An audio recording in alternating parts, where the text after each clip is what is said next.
好啦，今一集係本來係如何令自己活得更痛苦之再攞苦離身第7集嘅，但係咧原來應該改名係如何令自己活得更舒適第2集，因為我頭先喺紋身嘅過程當中咧係瞓着咗，而紋身師咧以為自己部機就有事，跟住發覺原來係我啲鼻鼾嚟嘅。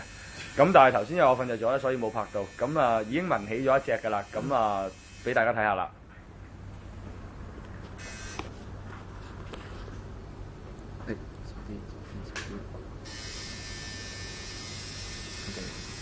好明顯係一隻雀嚟嘅。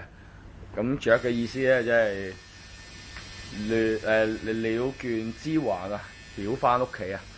咁啊〜蕩失路嘅朋友，你記住要翻屋企啦。咁仲有另外一隻嘅，咁啊，我諗住唔怕啦，我再瞓啦。係咁先。